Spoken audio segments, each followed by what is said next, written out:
Tonight, the development imperatives enshrined in the articles of our Constitution, the attainment of the Constitution's high development aspirations, and the opportunities we owe future generations as a result.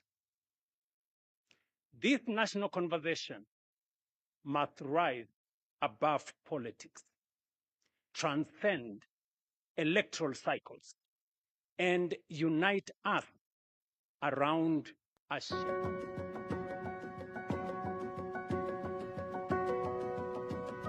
2030 shaped our national development priorities, informed public policy, catalyzed investments, and most importantly, inspired the promulgation of our new Constitution. As Vision 2030 approaches its horizon, our responsibility is not simply to replace it with another government document or plan. Our responsibility is far greater under the 2010 Constitution. That is, to craft a new national development charter that gives effect to the development imperatives enshrined in the Constitution, and to decide together what kind of Kenya we want to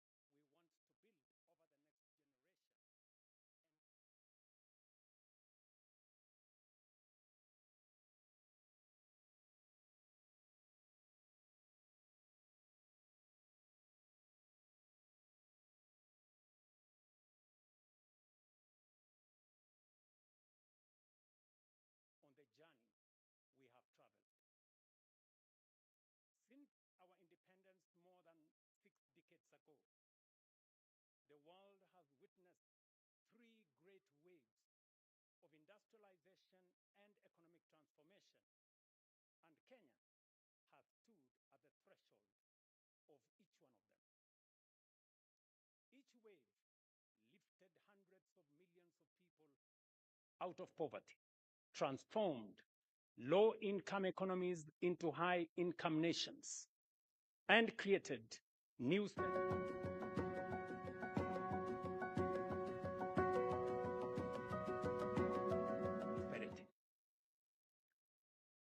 The first unfolded between the 1960s and 80s. It involved the East Asian tigers, including South Korea, Singapore, Taiwan, and Hong Kong, which transformed themselves into prosperous, high-income, industrialized economies. The second was in the late 1970s. China, together with Malaysia, Thailand, Indonesia, and Mauritius, embarked on bold economic reforms that lifted hundreds of millions of their citizens out of poverty and transformed their economies into globally competitive manufacturing and investment hubs. The third wave began in the early 90s. Vietnam, India, Bangladesh, and Cape Verde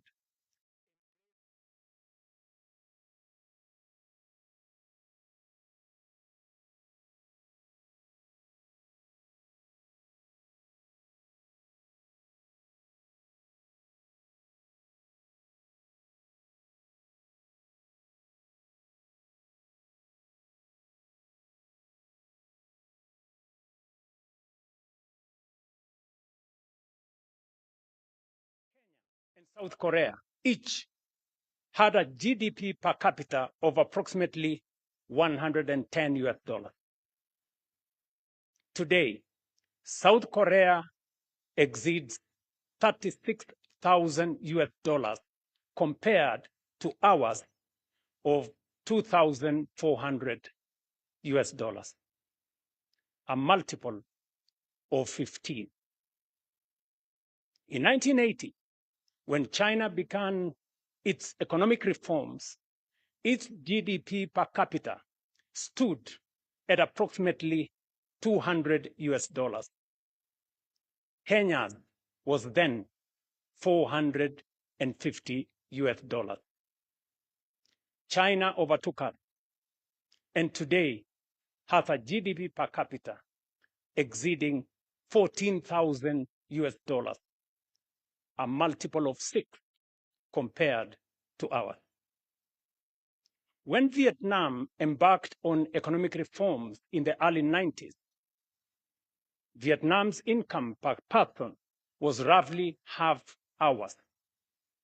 Today, Vietnam's GDP per capita stands at approximately 5,000 US dollars, more than double ours. Bangladesh has followed a similar remarkable path. Even more sobering is the fact that we are now being challenged by countries much closer to home. Ghana's GDP per capita is about 3,200 US dollars, roughly 30% higher than ours. While Zimbabwe, after enduring decades of profound economic hardship, has recovered to a GDP per capita of about 3,000 US dollars, now slightly exceeding ours. The question we must ask ourselves candidly and honestly is why other nations have fulfilled so much of their potential while we have repeatedly fallen short.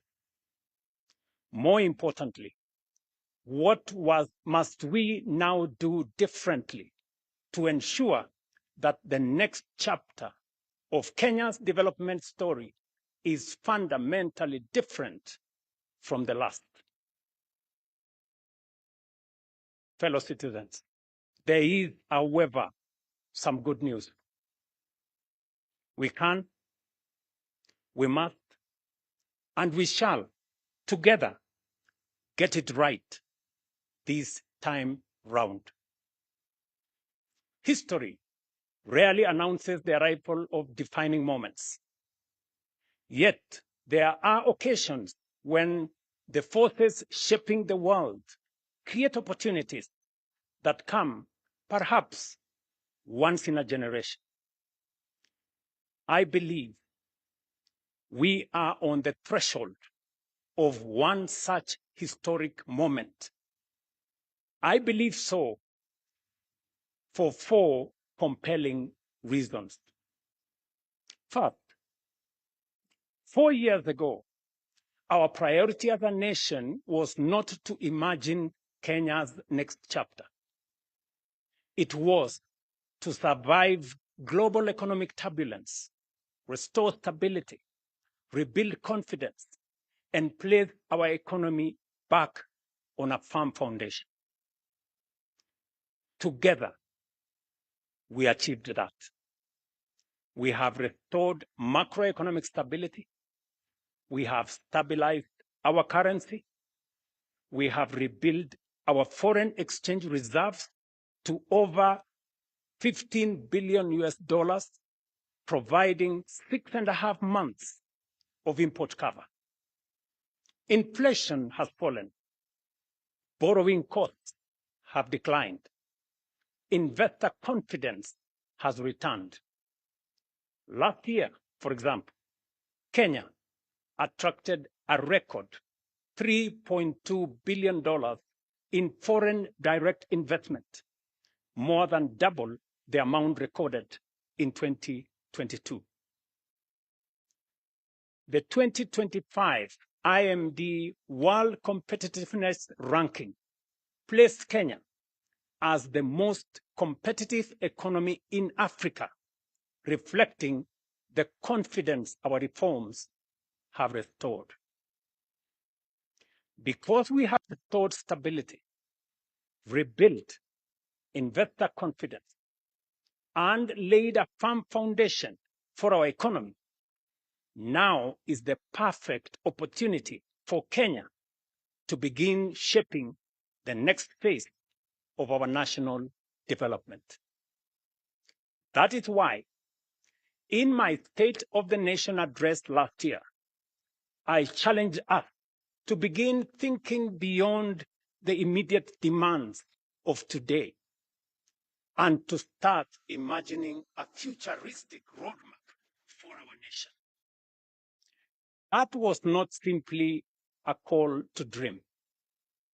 It was a call to prepare and an invitation to begin building the institutions that will support Kenya's long-term transformation.